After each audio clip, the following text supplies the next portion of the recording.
Okay, you unmuted us?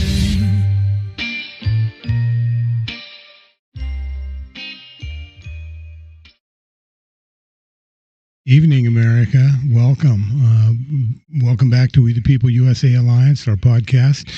We've got our wonderful and most favorite Amazonian friend here, Rachel Alexander. Not connected with the company. Although occasionally she'll deliver packages for them. But no, I'm not. All right. How you doing, Rachel? Yeah. There you go. Yeah, I wasn't joking. How you doing, Shelby? I'm doing great. I'm glad to have you here tonight. Yeah. We got a lot to unpack. Mm-hmm. There's a lot going on in Maricopa County right now, right, guys? And if you're a resident of Maricopa County and a voter in Maricopa County, you need to put your bells and whistles on, and you need to go downtown tomorrow. And if you're not in Maricopa County, just know there's kind of a thing where Arizona goes, the nation goes. So if they're doing this kind of stuff here, you can imagine they're probably doing similar things in your own counties and states. So, you know, keep an eye out, get engaged if you don't know what's going on. So, Right. Right. Well, I mean, why don't you tell us where you're at?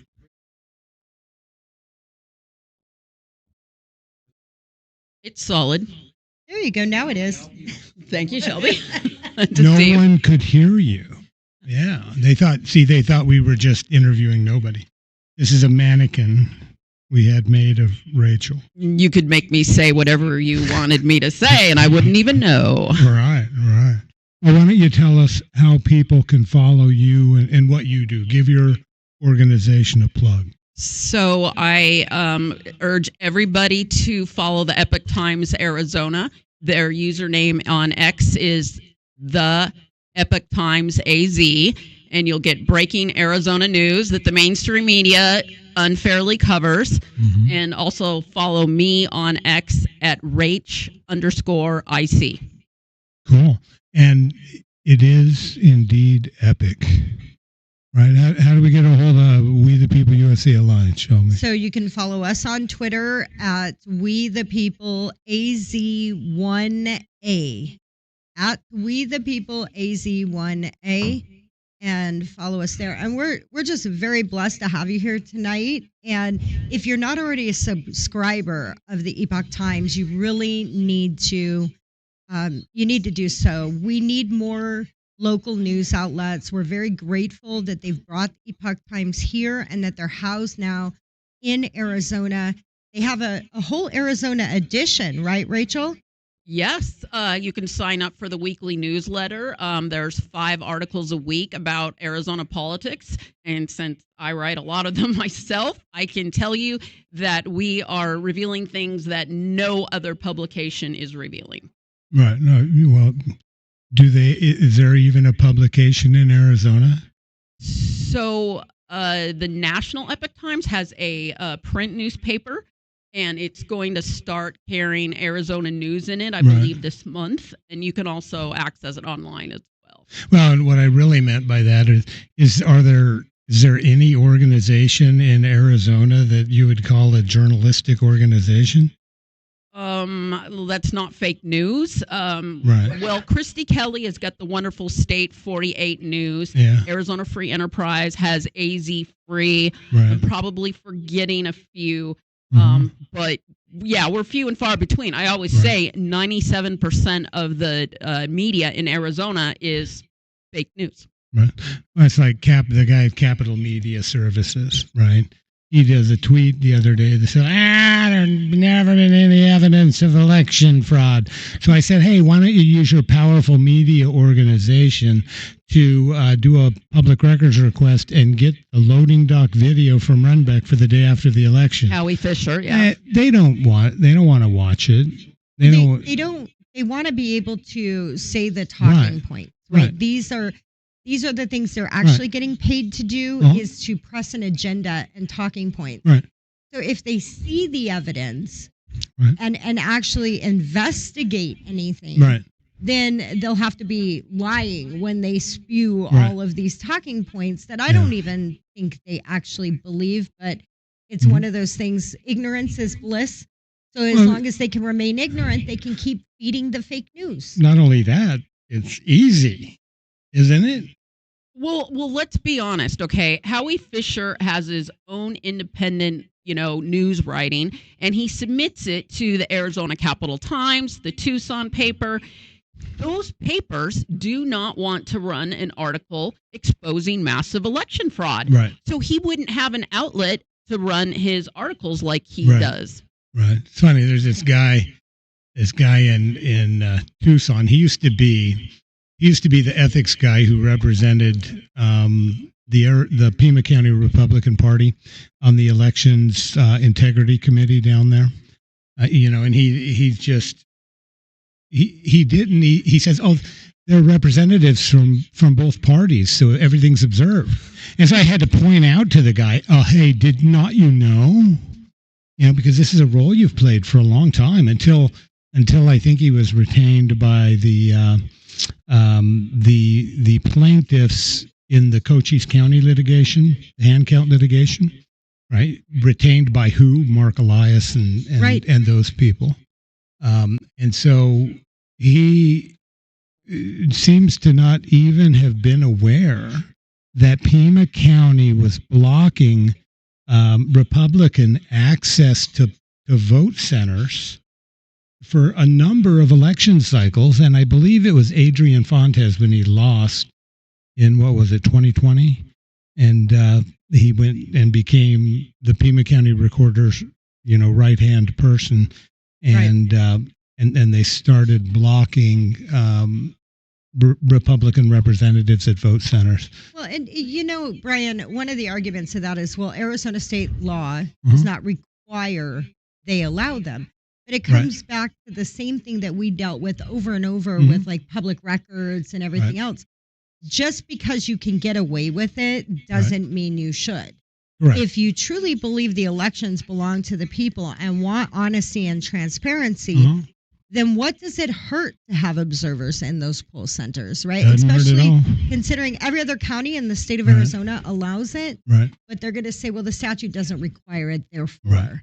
Right. And it's not an excuse. It's not adequate. And let me just point out, too, speaking of, there were balanced, Republicans versus Democrats.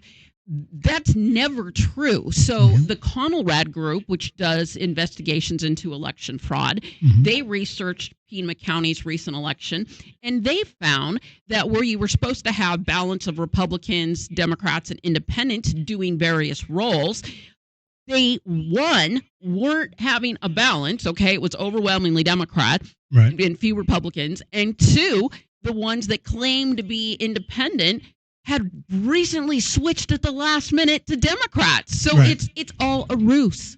Right. Completely, 100%. That's almost like Richard claiming to be a Republican, right? And he's part of the theme of today's show, isn't it? Yeah, I think he plays a significant role in what we're seeing transpire now in Maricopa County, for sure. Right. Before we go there, what are your thoughts on the SAVE Act and the fact that we haven't signed this yet? Why is the SAVE Act not law, Rachel? What are your thoughts? My thoughts are it comes down to the rhinos in Congress. It's always follow the money. You have these big, long-serving Republicans who are so entrenched in Congress that they are being bought off by the special interests on the other side. 100%, that's what I believe it comes down to. Well, interesting. That's, we need term limits significantly. I thought that's a good idea, although I've heard the counter argument, which is that the entrenched staffers actually run most of what goes on in Congress. So, it's a multi-layered problem. We have to deal with that as well. Well, and that also lends to what we're going to be talking about tonight, and that is the bureaucrat. Right. The bureaucracy is where the real issue is. So whether it's the same congressperson or not, they keep the same staffers. They use the same people. And let's face it, they're the ones doing the research. They're the ones making the recommendations. Right. They're the ones running our country. Yeah. Yep. And Maricopa Board of Supervisors in 2019 created a bifurcated bureaucracy with the SSA agreement. And now what they're trying to do is completely eliminate that and just go Right. pure bureaucratic ran elections, right? They Right. want our elected recorder out of the elections Yep. because they want it ran by bureaucrats like Scott Jarrett, who has shown over and over again his lack of credibility when it comes to elections and his lack of integrity, even in his own testimony in court. Well, And I'm glad you bring him up because I keep thinking, who are they going to appoint after they try to remove Justin Heap? Scott Jarrett would be the natural pick. Right. Well, But yes, one thing he's Scott- better off as a bureaucrat. One thing Scott Jarrett doesn't lack: incompetence. That man is full of incompetence. Oh right? yeah. How I have always been flabbergasted, right? How, because in the 2022 election, right, you have Richard claiming, oh no, I was only part of the recorder function, even though he would hold himself out there right next to Bill Gates and he would be saying, if your vote is, if your ballot's rejected, it'll be counted, don't worry, trust us, right? He was out there and putting himself out as the face of Maricopa County elections. How is it that Scott Jarrett, who ran the election day operations on behalf of the Board of Supervisors, could completely and utterly fail at that task? I can't understand how anybody, I am old as beep, I've never seen an election so incompetently mismanaged or intentionally thrown, whichever the case may be, as the 2022 election. But at what point can we stop calling it incompetent? Right. At what point do we have to go that next step, right? Right. Because he's been directing elections now since they first brought him in. I believe it was like January of 2019. Right. And I remember in preparation of the 2020 election, do you guys remember the famous Scott Jarrett, I can't do this, exit stage right? Right. There was a press conference held to talk about the election plan for 2020 under COVID and all the changes. And right mid-election cycle, he literally says, I can't do this anymore, and walks away from the press during the press conference, right? This is 2020.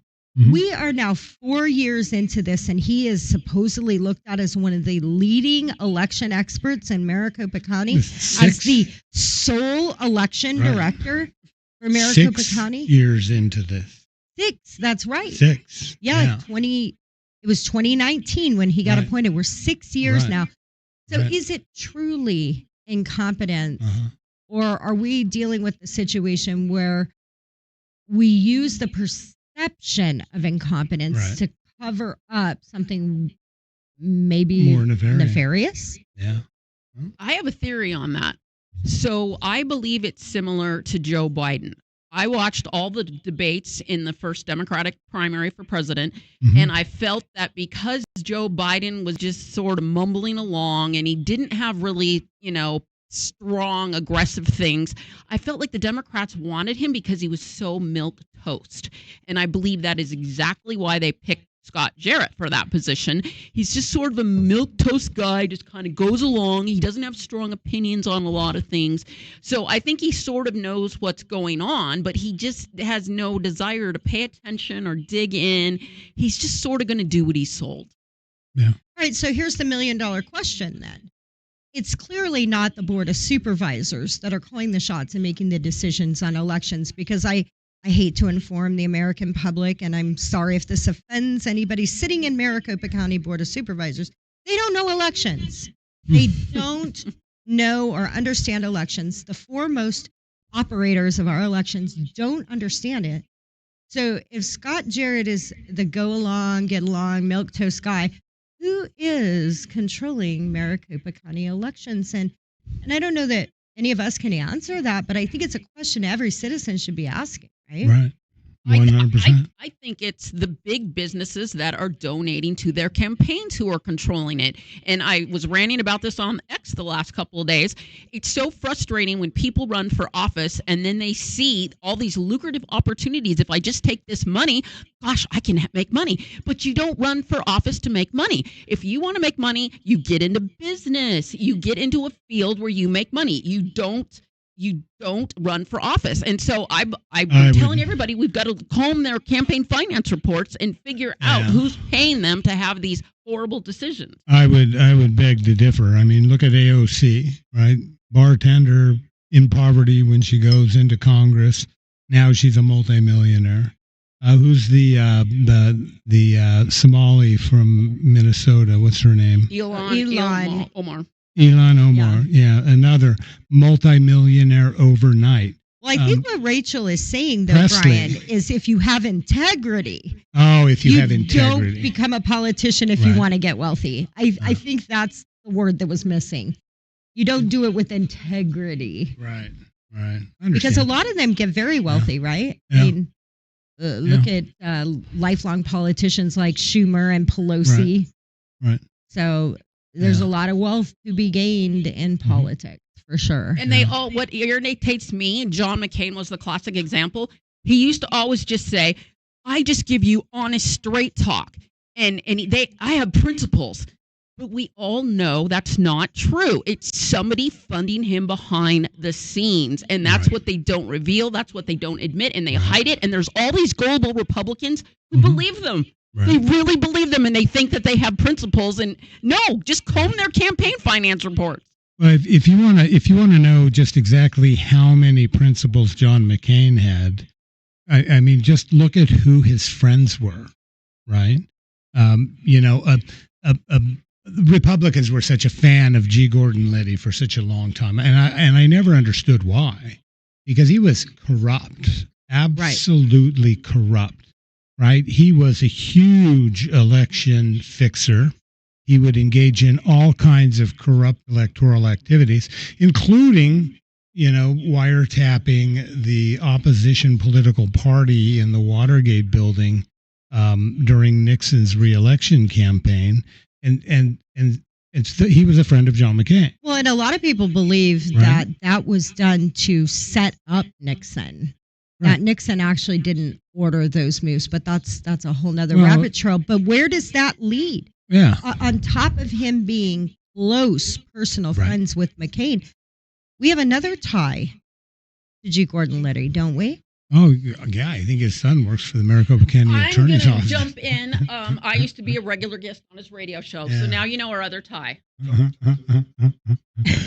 you got to speak into the microphone. Sorry. I was trying to preempt what I knew you were going to say. Well, I didn't say nothing. But I knew what you were going to say. Yeah. Well, Maricopa County Attorney Tom Liddy, is his son. Right? Right. Yeah. And many would say that Liddy is probably one of the greatest obstacles to achieving election transparency in Maricopa County. Yeah.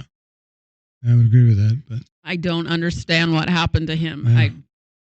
I used to know him years ago. Yeah. Mm-hmm. Yeah. Well, he's the one that said, Carrie Lake shouldn't have told her voters to vote on election day if she wanted their votes to count or something. It was her like that. fault. It was a mess because she asked voters to come out on election day. It was her fault that there was voter fraud. And you guys, some of you know my theory on it. I believe a programmer, whether on the inside, but more likely on the outside, hacked in and reprogrammed all those printers to print out the ballot image the wrong size. Yeah. Simple. We've all proven it can be done. We know that was likely what happened. Right. Well, the bottom line is those vote centers, many of those vote centers were open prior to election day. Right. And there was zero issues with the way the ballots were printed prior to election day. The county even admitted that in court, because even though they didn't have to admit that, because frankly, we don't tabulate pre-election day ballots at the poll centers, we would have had a bigger issue back at Central Count. So we know that shift was made specifically on election day. Right. And I don't think that a bunch of people just randomly decided to go in and shrink to fit the printer settings. the morning of election day unintentionally. Like, this was sabotage. We know it was sabotage. Like you wouldn't go in and reprogram a whole bunch of printers to print it out wrong, but not a few accidentally. Oh, we accidentally reprogrammed, how many was it? Tens of printers wrong. But these few printers here in the Democrat districts, like where I live, those were just fine. Yeah. Right. Yeah. It was selective ignorance. Well, we all know that, especially like the poll books, we know they have to be on some form of wireless network connection, right? That's how they update the main system that they each communicate with, so that they know who's voted and who hasn't voted. Right. And so, that takes place, whether it be a VPN or whatever. We know a lot of these organizations, a lot of NGOs that are far left organizations that are the ones providing security for these VPNs and providing security for Maricopa County's attorney's office, which had 17,000 pages of correspondence with the Center for Internet Security, right? That they so far are refusing to put up. But we're appealing that decision. But their decisions about security are not a matter for the people, Brian, right? I mean, according to the county attorney, it's a matter of classified security information, and only they can know it. Right. Well, I'm sorry. Anytime you're dealing with a situation where the people's right to know is obscured, we're not talking about security anymore. Right. I mean, there is nothing disclosed in the process of how you secure something that would compromise the system. Right. And the fact that they don't want the people to know, it just goes to show that some of the things that they are doing are clearly things that the public would be outraged about. Why else would they hide those emails? Well, that's just like when the Board of Supervisors hired that former Supreme Court judge to conduct an audit of the printers during the 2022 election. They only provided a limited amount of access to her team. And as a result of that, her report really couldn't conclude anything with respect to what act. So they've actually done zero root cause analysis. And I would welcome the Department of Justice to come to the state of Arizona and do its own root cause analysis, because we're talking about a potential conspiracy to defraud the United States of America, or at least Arizona, by manipulation of the printers on Election Day to stymie Republican turnout. And so it's a violation of Arizona's right to vote. It's a violation of the 14th Amendment, equal protection of the law. It's a violation of their guarantees to due process under Arizona law. Whether some people say that applies only to criminal law, but, when we're faced with government or government conduct or action, there's a due process all are entitled to that was taken from the people of the state of Arizona. And so I'd invite the CISA. Come on, CISA. Come on back to Arizona. If Trump's going to keep CISA going, bring them here and analyze Maricopa County systems to find out what happened in 2022 so that we can actually get a root cause analysis. And I want to add, too, when they do an audit, they need to do the full audit that's never been done across the country about these elections. Statistical PhD John Droz, you can go to his website, election-integrity.info, and look up the 3 prongs that you need to do a full audit. Never been done here in Maricopa County because the corrupt supervisors would not turn over all the items that former late Mark Brnovich, Attorney General, requested. Right. 4 times. They still wouldn't turn it over. Well, let's talk about that, right? You have in, 2024? Yeah, it was 2024. You got me confused now. It's 2026. I was thinking it was 2024. But in 2024, right, you have, 3 new Republicans are elected to the Board of Supervisors, right? And then you have Justin Heap, trounced Stephen Richer in the elections, right? The voters of Maricopa County said, hey, Stephen Richer, go back to Chicago or wherever it is you came from. We don't want you to be our recorder anymore. He listened for a while and left, but apparently he's back. And, looking for free work. No, free work, because I make so much money from States United and all these other left-wing hack organizations, right? Yeah. But I don't know how much he makes from those organizations, but he definitely works for them, and he promotes their values and ideals, which really clearly are not the values and ideals of the American people. But so we have 3 new members of the board elect. We call them elect, supervisors elect. And then we have a new Justin Heap recorder elect, right? While these people are still called elect, what do these old losers do? What did they do? They stole the remaining half, I should say, of Heap's office from him. Right. Yeah, and so in 2018, Fontes screwed elections up so bad, right, that the Board of Supervisors took half the responsibilities from it. Right. Which in some regards, even though it created a bigger bureaucracy, it was a good thing, because there was like kind of a divided oversight of the elections. And at face value, you look at the shared service agreement and you say, okay, great, we have co-election directors reporting to these 2 bodies of government. Right. They're going to work together, and there's a mutual oversight, right? Like the kind of watching each other for more transparency. At least that was the perception and how it was sold to the American people. Right? So, those of us who have been involved in county politics for many years, I thought it was a horrible move, because when I was a Maricopa County elections attorney, Helen Purcell ran the whole thing, right?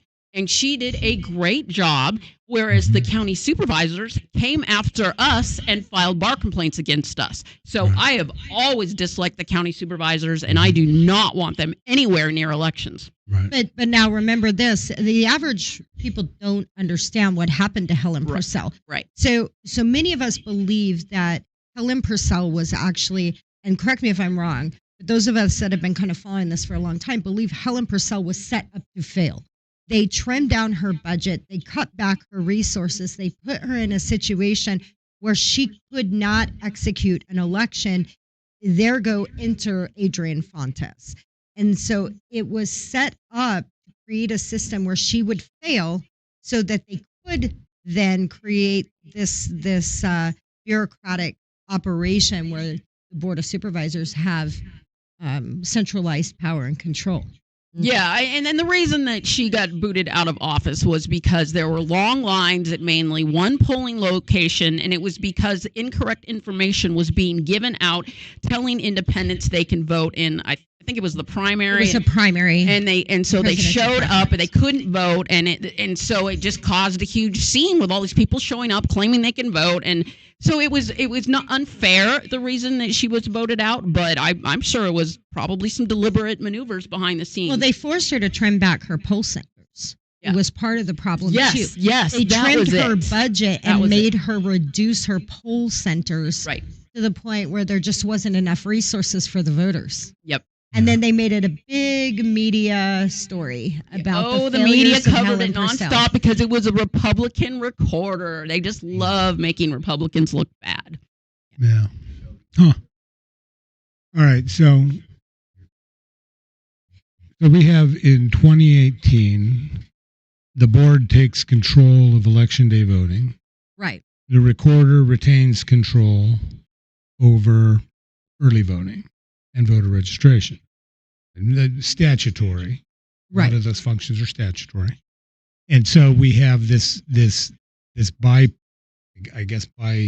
bifurcated agreement. Shared services agreement. Right? And then we have Stephen Richer, right, in the 2020. Well, if Adrian Fontes in 2020, right? Right, and he operated under the very first shared services bifurcated agreement. Right.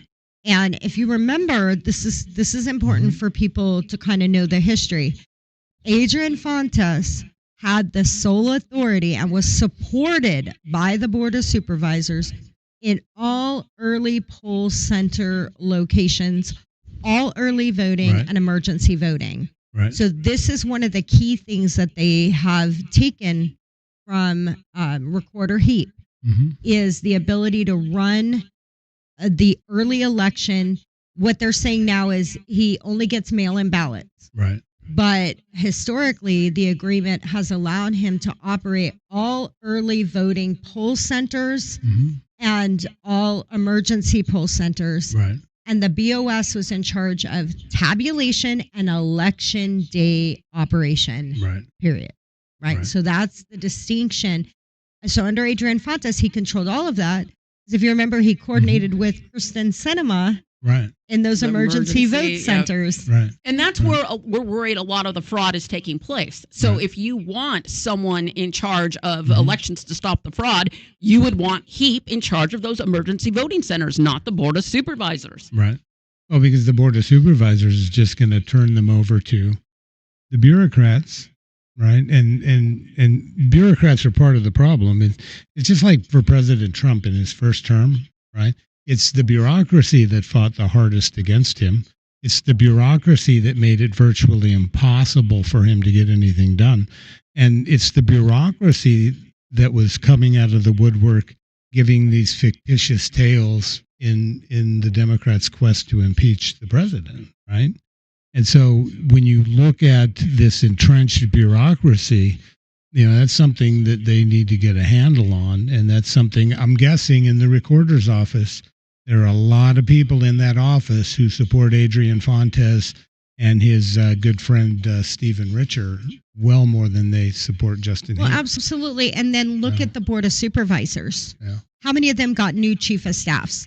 How many of them got new aides in their offices? Mhm. Up until recently, and I understand there was a change recently, Supervisor Lesko, Debbie Lesko, was using the entire same staff as Clint Hickman. Right. So how do you expect a new narrative? How do you expect a Board of Supervisor to come out and take bold stands when all of their staffers are briefing them on the exact same things? It's Right. all the bureaucracy. Mhm. And I would venture to guess at least 90% of the staff at the Board of Supervisors office are the exact same staff that has been there for over a decade. Some of Right. them might even go back to my time in the Maricopa County Attorney's Office, because I remember in the late 2000s when I was there, we heard that the ones that were coming after us the most viciously were some of the staffers.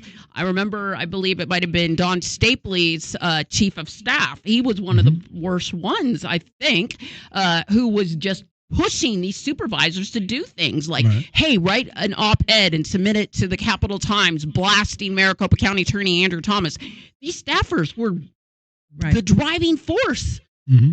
Well, and that's part of the problem. It's, and that's why I was so happy when the Supreme Court struck down the Chevron doctrine, that basically the Democrats, the courts, and Congress turned over power and authority to bureaucrats to make rules, to interpret those rules, and to enforce those rules against the American people. And so I'm glad they struck that down, because it was a huge blow against the bureaucratic administrative state. But that's what they're pushing here. And that's one of the reasons States United is here. They're pushing so hard to entrench that bureaucracy that is so anti-Trump and anti-MAGA. And so that's part of the problem. Well, and they lean on ignorance, Mhm. right? Like I had mentioned earlier, the Board of Supervisors, they don't know elections.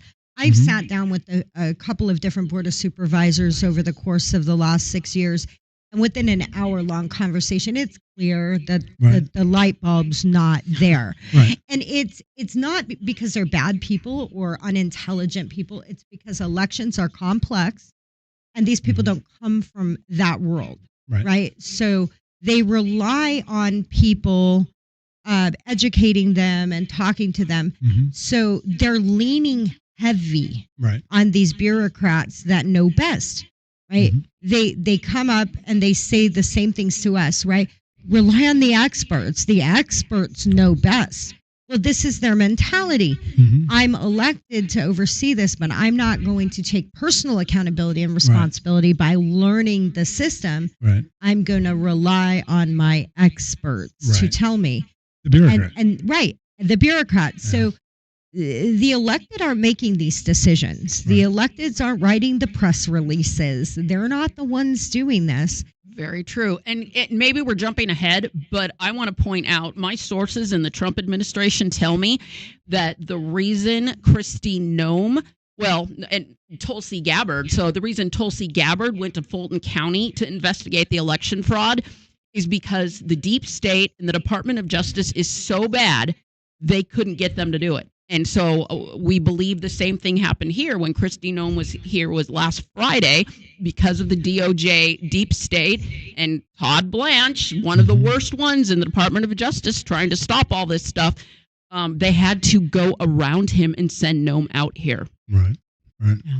Yeah. Well, and I know that branch also has law enforcement authority, and I know that there are. Thanks to John Jay, with John Jay in early January 2017, before Trump took office, that nationalized elections in the United States by designating them critical infrastructure. And so that was the very act that gave the National Security Agency the ability and the power to investigate our elections, right? So absolutely. Yeah. So what's going on now? Tomorrow, right? What is happening tomorrow? Well, the Board of Supervisors is meeting, and it's about Justin Heap. And all I can think of, you guys, is I feel like some of the supervisors who apparently want to remove Heap, and some people think they want to replace him with Stephen Richer. I think a couple of these supervisors are starting to back off and change their mind. Right. And I think it's because of the pressure that's been put on them. I mean, we have patriots all over the county, all over the country, who are, thanks to you guys in part and others who are contacting these supervisors and telling them to stop. Right. You know, the whole problem with their theory is you've got 5 members of the Board of Supervisors, right, who can barely agree on really just about anything, right? How are 5 people who have seized this election authority going to manage elections? Right? It's completely, it's a call to incompetence, right? And are we like the second biggest county in the U.S.? Like they have so much already on their plate. Yeah, it's a call to failure is what it is. Now the traditional role, when the recorder ran the whole show, that's electing one person to run your elections, one person with oversight responsibility to do all of the work, to have all the knowledge, that also is in charge of registering voters. Sounds like a far better approach than it does to have 5 people who can't really agree on a whole much, even though 4 are Republican, 1 a Democrat. Well, let me add, maybe they can't agree on a whole bunch, but they vote lockstep on every single issue. And it's important that I point this out because there are people out there saying, well, this supervisor is standing up for Justin, and this supervisor is that. The bottom line is not one of them are dissenting voters. They are voting in unison and lockstep together all along the way. So they are equally complicit. And I think how they plan to run it, I'm telling you, Brian, is the bureaucrats. They're going to grow the bureaucracy and bigger government. Here's the problem with that. If you put the bureaucrats in charge, who's accountable? Right? Because these bureaucrats, right, it's just like, I was having a conversation with a guy today, and he's like, oh, yeah, all these people in the Trump administration, Trump runs it, so it's all his fault. And I'm like, that's like totally insane. Because it's like maybe 1% of the entire federal government bureaucracy, less than 1%, is appointed by President Donald Trump and can be removed. Right. All the other people are these career civil servants whom you can't simply just fire, right? Well, that's exactly right. And then there's no accountability to the Right. people. So you've got the elected, Uh-huh. and then you've got the corporations, Right. Runbeck, Dominion, ES&S, Hardin or Right. Civics, right? These election corporations. Right. And then you've got the bureaucrats in Who the do you middle. who do you hold accountable? You can't. I mean, You can't. Nobody. And Right. so if the totality of elections were all balled under Justin Heap, the recorder, as they used to be, you would have one central figure. You would have one central focus. And I truly do think that that's one thing that Richard tried to do when he was recorder, was to sort of make himself the central focus of Maricopa County elections. And so that would make it very clearly visible who's responsible for our Right. election. That Well, would be and very clearly visible. I don't want to defend Stephen Richer in any regard. I'm not defending him either. But during his tenure, he got the blame for a lot of things he wasn't responsible for. Yeah. So another part of me believes that some of this is that the Board of Supervisors are setting the system up to deflect all the blame Right. on Justin Heap with zero oversight and accountability or capability. Right. So we're going to take everything away from him, but the average person out there is still Right. going to blame him. He's going to get all the blame 100%. with none of the authority that Right. goes along with that blame. Right. And let me give you guys an analogy. So basically, the late Mark Brnovich, when he was the Arizona Attorney General, he used to complain to me privately about how he had so much deep state at the AG's office that he could not get rid of because they were merit protected. Right. And one example was this prosecutor who would walk around outside double masked, okay? This guy wanted to prosecute True the Vote. When True the Vote brought the 2,000 Mules investigation to him, Right. they literally wanted to turn it around and have Brnovich prosecute them. Yet they refused to prosecute the fact that we had county officials deleting election records from the servers. Because he didn't have the statutory authority. The judges stopped him because they Right. said, you don't have the statutory authority. So Brnovich would send them all these stern letters, but he could not prosecute them. But like you guys were saying, guess who gets the blame? Brnovich gets the blame, even though he's not the one who was causing the problems, because he's the elected official. That's what the public perceive. Right. Right. And that's what they will continue to perceive. So regardless of how everything plays out, and let's talk about how it plays out. Do you want to talk a little bit about the background, the lawsuit? Justin Heap's lawsuit against the Board of Supervisors to reclaim some of his authority. Are you following that? I'm following it, but I know it's still going, and there hasn't been any major decisions yet.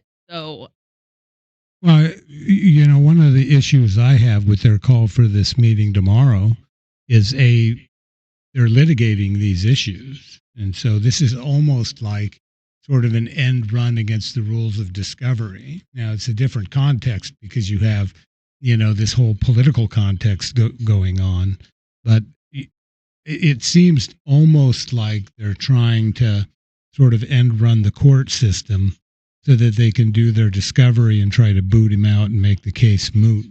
Well, let me ask you. You're both attorneys, okay? So you have. I'm the lay person in the room, but the judge ordered that the 19th was the deadline to file statements of facts into the case.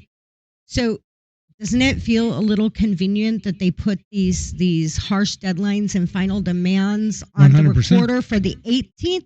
What does that mean in layman's terms to the people? If you're in opposition and you're calling the plaintiff to a public hearing and requiring them to write all of these submissions 24 hours before your deadline to enter in new statement of facts. What does that mean? Can you break that down? Well, I mean, it's one of two things. Like I said, they're trying to end run the court. If Justin Heap's getting his submissions ready for court and working with his attorneys and not going to the meeting, and they vote to boot him, then, that raises a whole host of new legal issues, right? Because if they boot him, then that would make the litigation moot. And didn't they even try to make it harder on Heap to fight back by trying to get America First Legal from representing him? Yeah, Rachel Mitchell actually filed a motion. They were hoping to have the whole case thrown out because Rachel Mitchell believed that she has the only authority to represent him as a county elected and that she had sole authority to appoint. But the judge, I mean, the courts ruled that was absolutely absurd and that he has the right to his own legal counsel. 100% absurd, and here's why. Right, the county attorney's office is so closely tied to the board. Right, isn't it Mr. Liddy who represents the board of supervisors? Right, you have one law firm that then pretends to represent two parties, different opponents in litigation. It's law school 101, conflict of interest. 100%, right? 100% completely absurd, and that belies the fact. Look at what Rachel Mitchell tried to do. She tried to get the lawsuit dismissed because, I'm supposed to represent them. Well, you're going to do a good job of it, aren't you? I mean, you're already showing your true colors. And so, the court obviously had the right decision because you cannot represent two different parties with opposing positions in litigation. You just can't do it. And I don't care who you are. And to say that the county attorney should get to appoint your counsel, oh my God, give me a break. We already litigated that when I was at the Maricopa County Attorney's Office in the late 2000s. We went over those exact same issues where we fought to have different counsel from other county agencies and not be represented. It's old news. Right. Like trying to get away with it now with all the case law that's already established, you can't do it. I mean, these people, again, I think we need to look at all their campaign finance reports and see who's paying them because that is determining why they are so adamant on fighting on this issue. Right. Well, and here's the second problem with it. And we used to face this, all the time, in litigation is that you have, if you have a rich, big corporate, opponent in court who has access to a ton of resources, right? And we used to do this all the time with firms I worked with, because we had, corporate clients. It's called papering the other side, right? You just slam them with, 30 pretrial motions. They got a week to respond to them. And you're talking about a guy that may be a solo practitioner, and how does he do it? Right. You got to pick and choose. And so, Here you're talking about, slamming Justin Heap on the eve of a deadline to get his actual statement before the court. Seems like a disingenuous attempt to unduly influence Mr. Heap and his counsel's ability to adequately represent him. 100%. Well, and I believe if you guys watched any of the testimony, and unfortunately I didn't watch the entire, or not testimony, but the last Board of Supervisors meeting. I wasn't able to watch the whole thing, but thanks to, and maybe I won't use the word I thought about using, but these boards of supervisors are using the same talking points against Heap, just like they've done against all of us, right? The election deniers, the big lie. So Heap is dishonest. Heap is a liar. Heap is hiding information. These are their talking points. But one of the things that I believe it was Supervisor Stewart said was, we cannot allow this to become case law. They in their mind cannot allow for the courts to rule in Heap's favor because they will, in essence, lose control of the election system. Right. And so what exactly are they fighting for? Right? All I can think of is if they want control of elections so bad, why don't they run for recorder themselves? Right. Easy fix. 100%. Well, but you got to remember the difference, right? A recorder puts together a plan. A recorder puts together a plan for executing. Okay. But the Board of Supervisors, what do they get? They get to approve the budget. They get to sign the contract. That's where the money is. Where is money in elections, America? Right. Corporate elections. Mm-hmm. There is money in corporate elections, vendors, and Right. corporate elections. And I cannot help but believe that being able to hold on to that power is not only financially prudent for them, but there is also other advantages, such as Supervisor Chukri had admitted in those recordings that we released, there were supervisors that didn't know whether they actually won their elections. Yeah. So if we sit here and pretend for a minute that there are not people in office right now that either believe or know they are benefiting from the fraud, we are delusional. Right. Yeah. Well, I mean, the people of Maricopa County can help put an end to it tomorrow, can't they? They can attend their open hearings, right? I think, this country's integrity depends on it. Right. I mean, I don't know about you guys, but my adrenaline has been up like crazy the last few days. I mean, I can't believe it's this bad. Like, they're really, really trying to continue the election fraud. I mean, okay, alleged election fraud. I don't want to be sued because we know, and one point I want to make about that is the problem with being sued for things like libel is that we all know most of the trial court judges lean to the left. So this is why a lot of these election cases get dismissed and get bad rulings, because you've got a 80% chance, 90% chance you're going to get a bad Maricopa County Superior Court judge. And so once it gets up to the Court of Appeals, you've got a little bit of a better shot that you might actually get a fair panel. And then once you get to the Arizona Supreme Court, your chances improve a little bit more. But that's why we're seeing all these horrible, horrible cases that the media amplifies, because 80% of these lower court judges are going to rule on the left.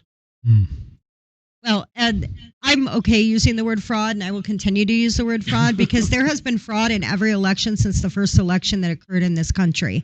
You go back to Tammany Hall, you look at everything. People who claim there is no fraud in elections are not only disingenuous, they're completely delusional, because there is always fraud in elections. The question at hand here is the fraud rapid, widespread, and impactful enough to alter the outcome of the election? That is literally the only question that anybody should be asking. But to sit and say we have a safe, secure, fully transparent, honest, bestest election ever, according to the people that have been administering our elections, I call BS. I'm sorry. It's complete crap. They know it. We know it. The American people know it. And I don't even think the people on their side are buying the con anymore. I don't. Yeah. Well, we should put together a video of all the lines and people standing around and waiting in line in 2022, and then the poll closings with people leaving because they've got children to take care of and feed, and they didn't have enough time to stand there for hours and hours and vote because of this whole printer problem, right? And then we get the county attorney's office, basically saying, it's the equivalent of saying, what they said to Carrie Lake was, it's the equivalent of saying, oh, well, you were wearing sexy high heels, so it was your it was your problem. No, I agree. It's victim shaming. Victim shaming. Right? That's exactly what it is. Right.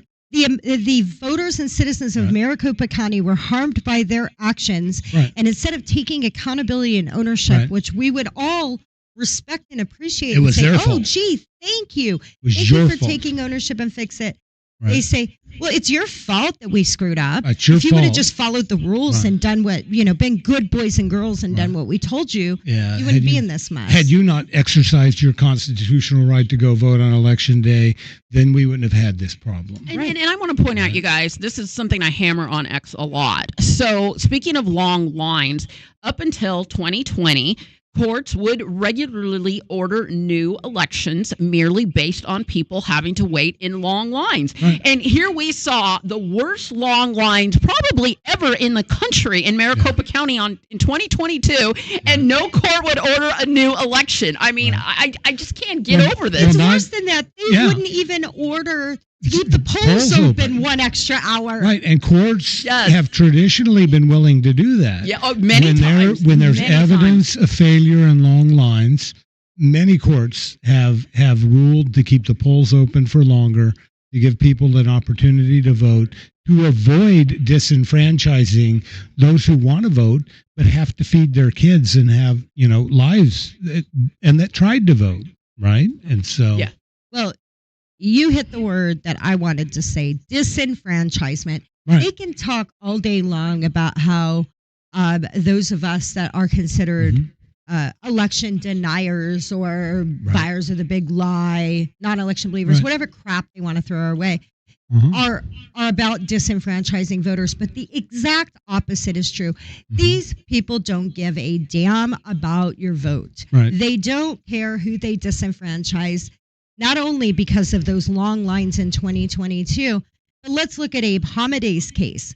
Congressman Hamadeh, when he ran for Attorney General, there were over 9,000 Arizona citizens whose votes were not counted due to the system failures and inadequacy of the MVD system implemented by our Secretary of State. Right. And the changing of people's addresses. Right. And they fought. They fought in court to prevent that case from being heard because they don't give a darn about disenfranchising 9,000 Arizona citizens. And I want to point out, so he lost that race by 280 votes. Okay, when courts have ruled that a race was that close and there were this many questionable ballots, whatever, they've always ordered new elections. And here's something that I don't think a lot of people realize about that issue. So people went to the MVD, and when they were updating, like, say, my car is not addressed in Maricopa County, it's I'm going to register it in Cochise County where I have a second home, right? So the thing would automatically switch their voter registration to Cochise County. Well, let's look at the types of people who tend to have a second home in another county where they could register their car. Those are going to be wealthier Republican people. That is just a demographic fact. So we already know that the majority of those 9,000 votes would have gone to Abe Hamadeh. Yeah, I think that when we did all of the math and the research on this case, we determined about 73% of the voters would have gone for Abe Hamadeh. But let's think about this. That's still 27% of the other voters getting disenfranchised. Again, going back to the fact that this is a bipartisan issue. And if we truly want every vote to count, the problem is I don't think they do want every vote to count. Yeah. They want the illegal vote to count. They want the fraudulent votes to count. Because they vote Democrat. But these people, not only were they more affluent Republican voters, but let's look at the real demographic of who these people are. Most of them were snowbirds, meaning military veterans and elderly people who have served their community in their 60s, 70s, and 80s, who are not in Coconino County in November. They are here in Maricopa County in their nice, warm summer homes, and this is where they vote from. They showed up on Election Day, and they were told they were not able to vote. Native American vote. The Native American vote was disproportionately affected by the Service Arizona screw-ups and the redistricting. Right. So they don't care about the minority vote. They don't care about the elderly vote. Well, here's further example of that, right? And probably one of the best examples of that. Scott Jarrett was responsible only for Election Day activities in 2022. Ray Valenzuela was the co-director of elections responsible for all of the recorder's Election Day function, right? They have two bureaucrats. Scott Jarrett represents the board and their Election Day functions and tabulation. And then you have Ray Valenzuela under the recorder, Richer, who's responsible for early voting and mail-in voting, right? And so Scott Jarrett completely screwed that election up this is the worst election I've seen in my life, right? And I've Absolutely. seen, if you're talking about a federal election, my God, how many is that I've seen in my life? It would be, what's that, 10 a decade or something like that? No, 5 a decade, every 2 years. No, that's not to include, 30. I mean, every year there's some kind of election, It's right? 30 plus federal elections, right, that I've experienced in my lifetime. And to screw it up so badly, only to almost immediately be appointed the sole director of elections for the entirety of the county, right? What does that tell you? That a man can screw the elections up so badly that he gets promoted to run the entirety of the show. Well, again, it begs the question, did he really screw up the election, or did he do exactly what he was supposed to do? I don't know. Did he screw up or did he do a good job? Right. I mean, you usually get promoted when you effectively execute. So what was it they wanted him to execute? Because it certainly was not a good, honest election for the Maricopa County citizens. And like so you said, what was being executed? Like you said, these polling centers were open for a lot of them, 30 days before Election Day. And you didn't encounter that problem, right? The problem that manifests itself suddenly on Election Day when Republicans turn out in droves, right? Yep, they know. And so, that's the question. Well, nobody has actually done a root cause analysis. And the Board of Supervisors, what's her name? The woman that's been really vocal about Heap? Debbie Lesko. Debbie Lesko, right? Isn't she working on her third taxpayer-funded retirement or something right now? Yeah, she started off as a state legislature for the state of Arizona. So she gets retirement. She was in for Congress, and now she's at the Board of Supervisor. And she's building a nice, hefty taxpayer-funded pension. For sure. Wow. And cool. you guys, I want to point out, so, why is this Scott Jarrett promoted to the sole election director after his horrendous screw up? Well, it comes back to what I said earlier about, why they wanted Biden as president, the Democrats, because they're a yes man. And I believe when it comes to these election officials, what they do is they look the other way at the fraud. Hear no evil, see no evil. They know what's going on, but as long as they're not the ones committing the felonies themselves, they don't feel like anything is at risk. So I feel like they just act like we're going to sweep it under the rug. We're going to pretend we didn't see anything. I'll keep the gravy train rolling. I'll keep the side gigs coming in where they're paying me to go to these conferences and talk about elections. I 100% believe that is what is going on, folks. Right. So what do you guys think is going to happen tomorrow? They don't remove Justin. I think Recorder Heap shows up. I think he submits his responses to the questions.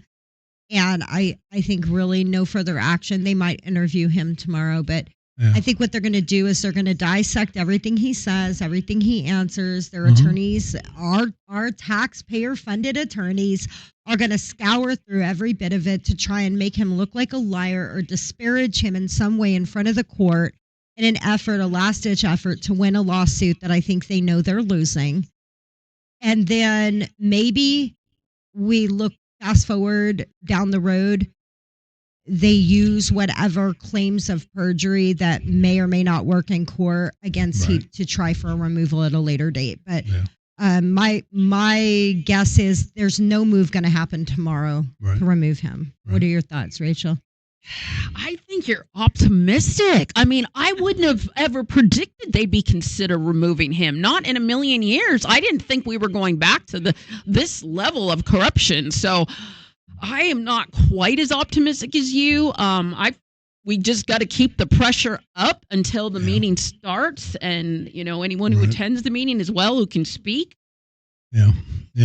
Well, and I would urge, if you're a resident of Maricopa County, go to that meeting and make your voice heard, because this strikes at the very heart of what we call as Americans democracy. We all know we don't live in a democracy. We live in a republic. But our version of democracy is we elect those people whom we want to run the business of government on our behalf, right, and in our interests. And Justin Heap trounced his opponent. The voters spoke loudly and clearly. And most people in Maricopa County associate the recorder's office with elections far more than they associate the supervisors with elections. Yep. Because it's that centralized figure, that centralized focus that does our voter registration. And truth be told, when we're looking at 80, well, actually the last numbers I checked were about 77% of the total registered vote in Maricopa County is on the active early voting list, right?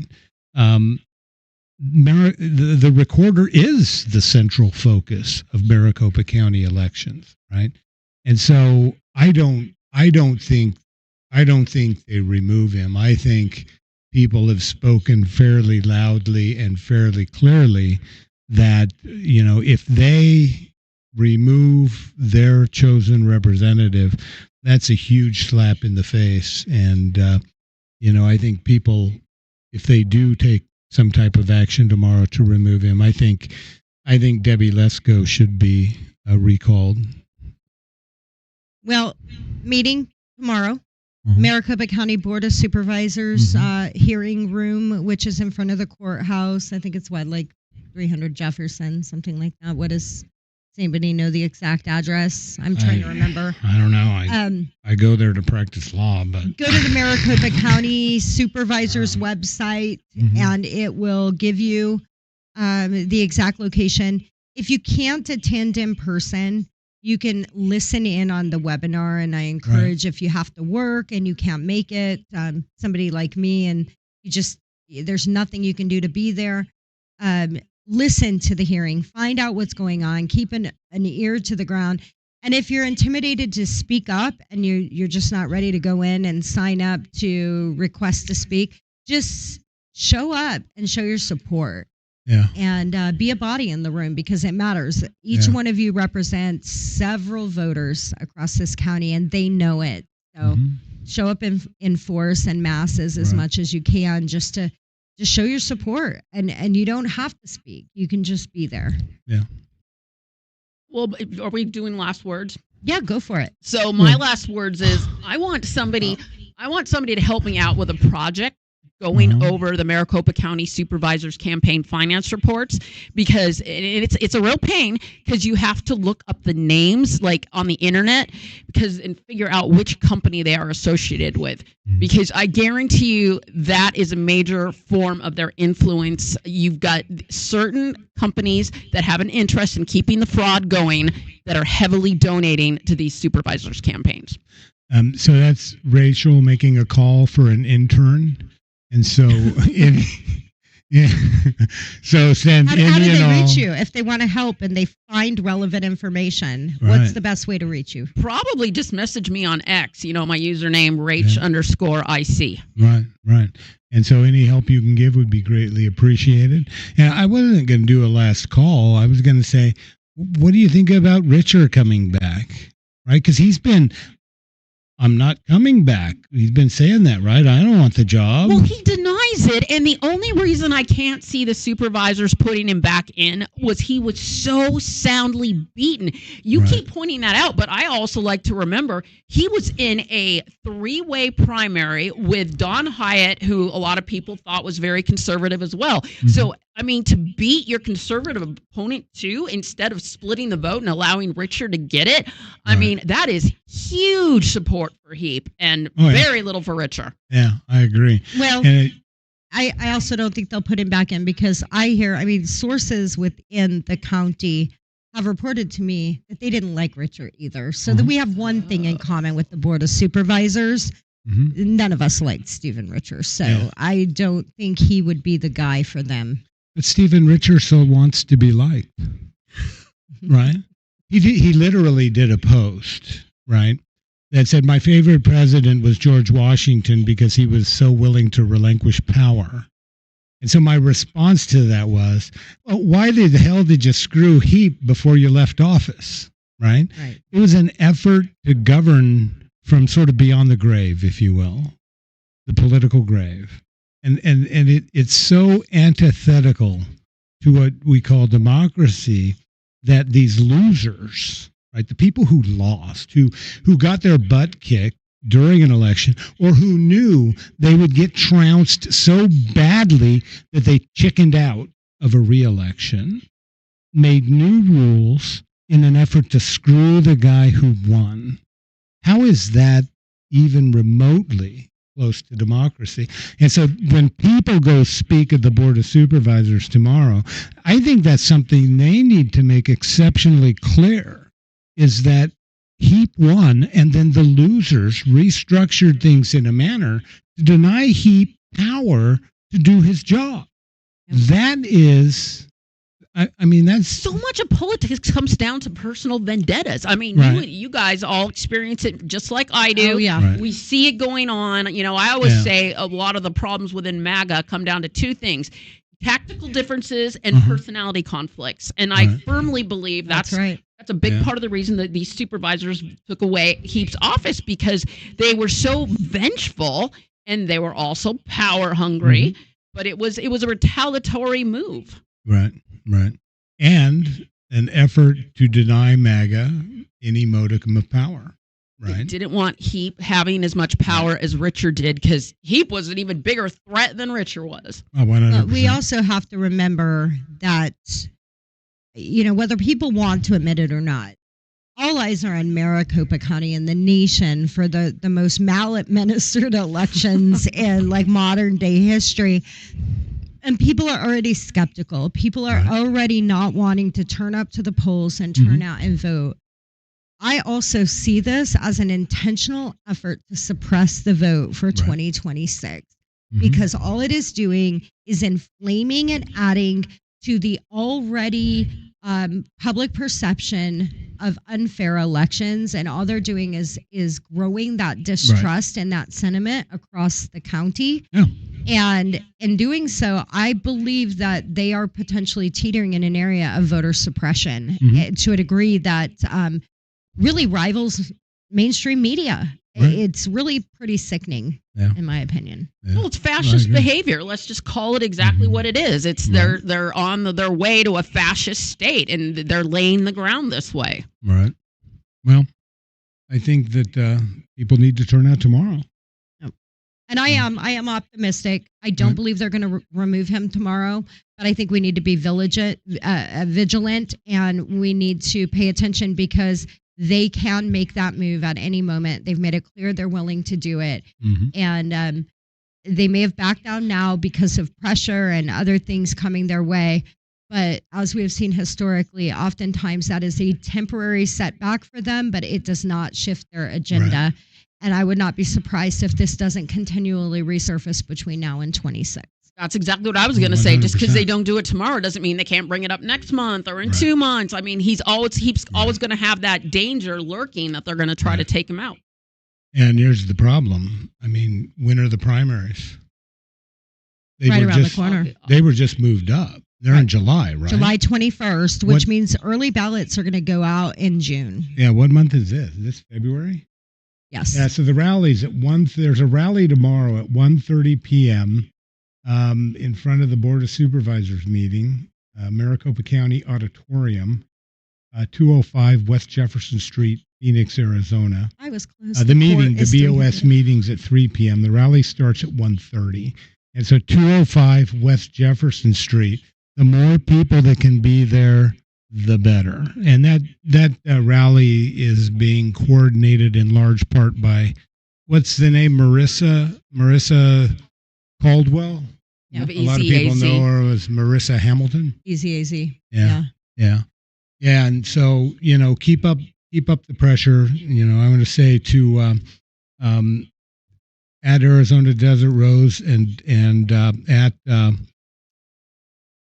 at Arizona Pink Lady, keep up the excellent work. You're both doing phenomenal work, especially catching Richard and his little little mental lapses, we'll call them. Right. Yeah, I'm not moving back, but then you see a tweet from him in December saying, I'm moving back. Right.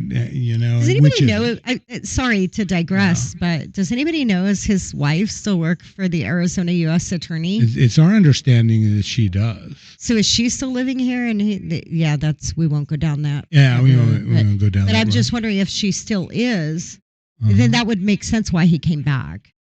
Yeah. Like in a nice way of saying it. I would imagine if his wife is living here, then he would want to be where his wife is. Or maybe he just got fired back east because he's completely incompetent. Well, that or he's come back, more affiliated with States United than ever. It's my understanding that he's trying to meddle in the Secretary of State's race, probably trying to help his buddy Adrian Fontes get reelected. Well, the fact that he's posting on X that he's looking for volunteer work, that makes me think he's getting heavily bankrolled by Soros and similar left wing. Because who else would post something like that? Right. Okay, so this is kind of a new ending to our show. There's the Where's Waldo books, right? So each week when we meet and talk, we'll kind of close the show with Where's Richard? Where's Richard? Let's see if we can figure out what Richard is up to. We should buy him a Waldo hat. There make him easier to spot in a crowd, right? Well, right. Thank you, everybody, for standing up for Heap, for the letters you've written. I know a lot of different orgs have set forward their support. We really need to bring elections back in the right direction. And under this new Board of Supervisors, the newly elected 3 and the old holdovers, public records access has become pretty much obsolete. We've gone in the wrong direction, not the right direction. And we cannot have confidence that these people will fairly, freely, transparently execute our elections. And without somebody like Justin Heap, at least somewhere in the middle, helping to keep a check and balance, we've got some real problems. So just keep up the fight. Yeah. Peace.